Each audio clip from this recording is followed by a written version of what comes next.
Assalamualaikum warahmatullahi wabarakatuh. Rekan-rekan sekalian, kembali kita berjumpa di Jejak Semesta 65 Channel. Saya berharap bahwa kita semua dalam keadaan sehat walafiat. Semoga Allah Subhanahu wa Ta'ala senantiasa memberikan rahmat dan karunia-Nya kepada kita sekalian. Saudara, kali ini kita akan menampilkan suatu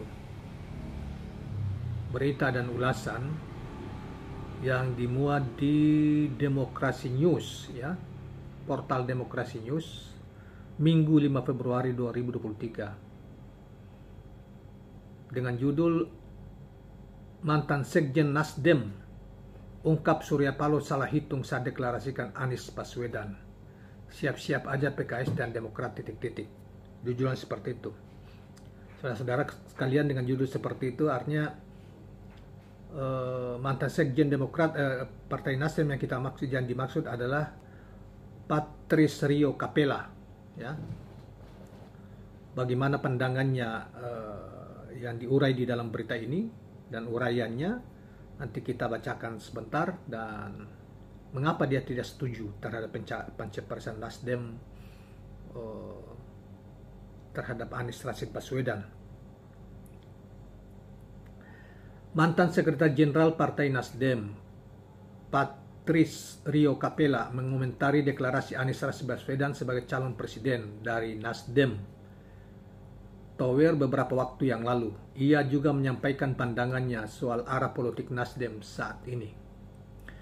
Menurut pria yang kerap disapa Rio tersebut, kala itu ada salah perhitungan dari keputusan Nasdem yang mendeklarasikan Anies sebagai capres. Bahkan menurutnya, orang-orang di sekeliling Surya Paloh tidak memberikan saran yang benar terkait keputusan Nasdem untuk mengusung Anies, ujarnya.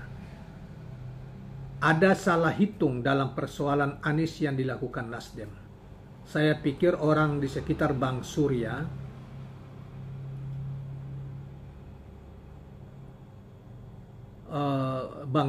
tidak memberikan nasihat yang betul, kata Rio Capella. Kemudian soal pertemuan Surya Paloh dengan Ketua Umum Partai Golkar Erlangga Hartarto di DPP Partai Golkar, Selipi, tanggal 1 Februari 2023 yang lalu.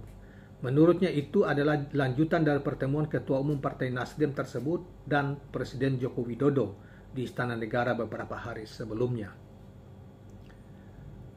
Menurut saya pertemuan itu ada kaitannya dengan pertemuan Presiden dengan Pak Surya Paloh. Itu langkah-langkah exit plan dari koalisi Demokrat dan PKS. Jadi rencana keluar, ya.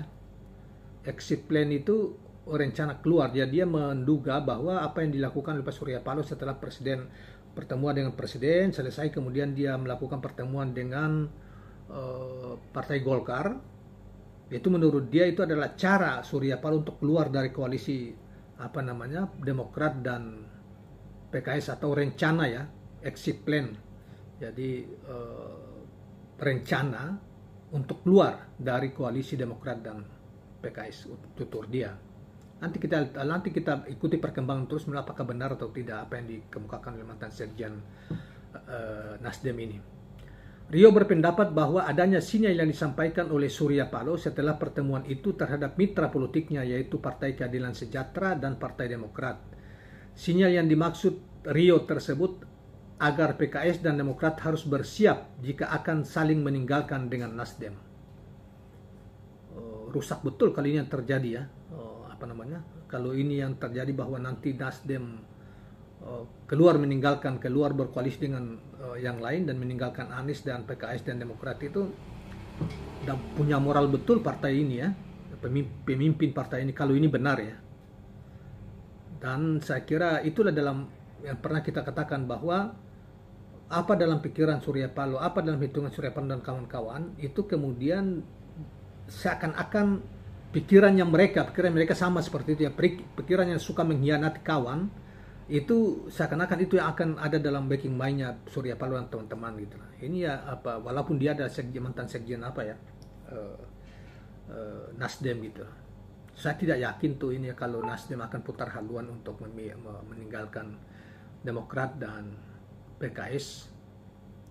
Menurut saya, Bung Surya memberikan pesan kepada istana dan memberikan pesan kepada Demokrat dan PKS, siap-siap aja lu gue tinggal lama-lama, dan paling nyaman memang maksudnya gabung dengan KIB, Koalisi Indonesia Bersatu. Nah ini Rio, jadi Rio yang karena korupsi masuk penjara baru keluar, hanya dia keluar dipecat dari Nasdem ya. Nah jadi orang-orang ini yang termasuk Rio inilah yang berpikir bahwa cara berpikir negatif yaitu yang ada sering pada mereka itu disamakan bahwa menganalisa apa yang disampaikan oleh ada pada Surya Paloh, pikiran Surya Paloh itu seakan-akan sama dengan mereka pikirkan gitu loh. Kemudian menafsir bahwa nanti Surya Paloh mengkhianati Demokrat dan PKS dan menganggap pencalonan Anies itu sebuah kesalahan yang dilakukan oleh Nasdem, oleh Pak Surya Paloh, sebuah kesalahan. Sehingga terus mereka mau ingin siapa? Ganjar. Misalnya ya mereka inginkan Ganjar. Lah Ganjar itu PDIP sendiri, ketua umum sendiri ngomong tegas kayak begitu yang membuat kemudian KIB seakan-akan tidak punya roh lagi. Jadi saya tidak mengerti cara orang berpikir ya. Nah padahal Rio Capella, Anies, apakah ya Anda tahu lah Rio Capella apa dia termasuk bakal awal mula pendiri Nasdem Bapak. Nanti Nasdem sudah berdiri baru diambil oleh Pak Surya Paloh sebagai sekjen. Yang kemudian apa ya kena kasus korupsi. Itu beliau masih anggota DPR dan kemudian masuk penjara dan keluar tidak lagi di Nasdem, tidak lagi dipakai di Nasdem gitu ya. Nah hari ini kemudian mengatakan bahwa itu kesalahan. Yang kedua bahwa Surya Paloh itu akan dengan langkah Surya Paloh setelah ketemu presiden ke Golkar apa itu seakan-akan Nasdem ini akan tinggalkan dan dia bergabung ke KIB gitu loh. Yang dia contohkan. Nah, jadi dan apa yang dilakukan oleh pencalonan terhadap Anies itu sebuah kesalahan.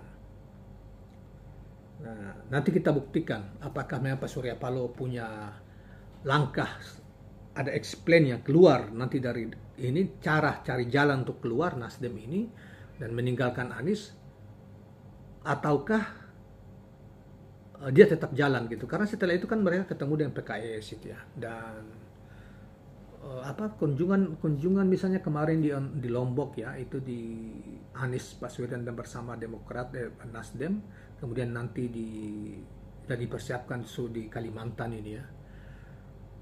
Kalau Nasdem ya benar bahwa Surya Paloh mencari alasan untuk nanti keluar dan meninggalkan PKS dan Demokrat, dan nanti Nasdem juga akan tentunya akan menarik pencalonan Anies sebagai capres. Tentunya ini langkah yang sangat dramatis dan sangat bunuh diri menurut saya terhadap Nasdem. Hancur sudah nama Nasdem itu, dan saya yakin itu tidak akan dilakukan seorang politisi sekaliber Surya Paloh gitu loh. Dan kita tidak tahu secara pribadi, tapi ada orang-orang yang lebih tahu lah di dalam.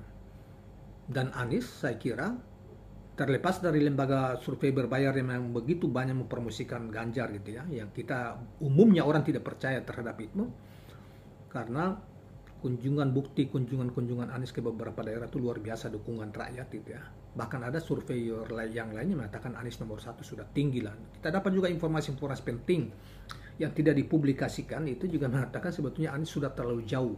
Makanya jauh meninggalkan rival-rivalnya termasuk Ganjar, sehingga membuat orang pada panik, termasuk presiden panik.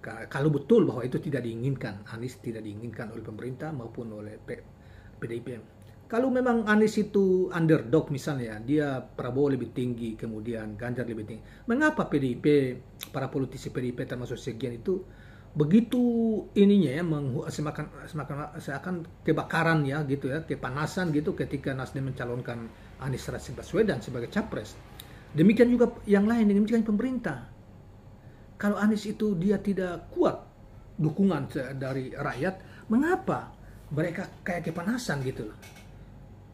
Termasuk andaikan benar bahwa Pak Jokowi tidak menginginkan Anies, tapi saya tidak percaya soal itu. Pak Jokowi juga terakhir mengatakan bahwa saya tidak ikut. Syukurlah kalau dia selalu buat pernyataan seperti itu. Dia bukan ketua umum partai, dia tidak ikut-ikut soal pencapresan. Dan benar posisinya itu. Kerja saja, fokus, mengurus rakyat, masa jabatan masih sekitar 1 tahun lebih, fokus ke situ.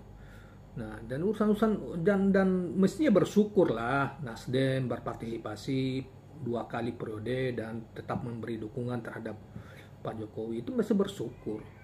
Dan saya kira jangan Pak Jokowi ikut cawe-cawe terhadap urusan partai yang karena didorong oleh orang-orang sekitarnya, karena orang-orang yang di sekitarnya yang juga ya ingin supaya itu aja yang berkuasa, mereka aja gitu, terutama di kalangan pengusaha gitu. Dan itu bagi kita juga kita butuh sekarang ini, kita butuh seorang pemimpin Indonesia yang memiliki kemampuan yang sangat memadai dan memiliki kemampuan internasional yang kuat dan memiliki komitmen kerakyatan yang kuat dalam bentuk mengentaskan kemiskinan atau mengimplementasikan nilai-nilai Pancasila, yaitu keadilan sosial bagi seluruh rakyat Indonesia. Itulah karena itu sudahlah, tidak usah kita kenapa itu Anies begitu di ini ya, karena jadi orang kemudian mengkontraskan bahwa orang yang menolak Anies itu adalah orang-orang yang di pihak kegelapan gitu ya, yang tidak pro terhadap rakyat ya, yang tidak pro terhadap perbaikan Indonesia di masa depan. Sementara mereka yang mempertahankan status quo, yang melawan Anies itu, yaitu mereka yang mendukung Anies itu termasuk rakyat bersamanya, dan mereka yang pro terhadap perbaikan Indonesia di masa depan, penerapan nilai-nilai Pancasila untuk kesetaraan dan lain sebagainya, dan Indonesia lebih baik di masa depan. Dan hanya satu kelompok orang dan Indonesia tidak boleh hanya dikangkangi oleh sekelompok kecil yang kita sebut dengan oligarki gitu. Jadi ketakutan sekali partai-partai di luar, partai yang Nasdem,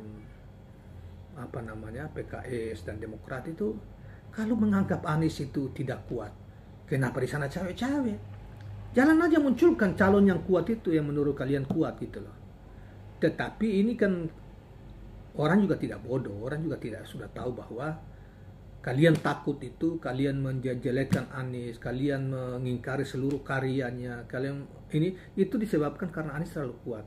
Ketika dia berkuasa, kalian tidak bisa lagi macam-macam, mencuri, merampok, dan lain uang negara dan lain sebagainya. Tidak lagi. Cara-cara menimbun harta dengan merampok, dengan mencuri, itu insya Allah ke depan akan ya ke 100% hapus sih tidak, karena pasti orang mencuri kan banyak cara untuk melakukan. Tapi setidaknya mainstream utama pemerintahan ke depan itu dipercaya oleh rakyat hari-hari ini adalah penerapan kesetaraan bagi seluruh rakyat Indonesia, ya, anti korupsinya diperkuat, dan bukan sekadar simbol saja, pura-pura, tetapi benar-benar dilaksanakan, sehingga ketakutan orang-orang yang selama ini menimbun kekayaan dengan cara mencuri, merampok, dan lain sebagainya, dengan membungkus dengan kebijakan-kebijakan itu loh, dan rakyat diabaikan, tidak diperhatikan, hanya dihibur saja. Oleh karena itu, kawan-kawan sekalian, dalam kaitan ini ya, nanti kita buktikan apakah Surya Paloh seperti yang dikatakan oleh Patris Capello atau enggak. Demikianlah kawan-kawan sekalian, jangan lupa subscribe, like, dan share channel ini. Assalamualaikum warahmatullahi wabarakatuh.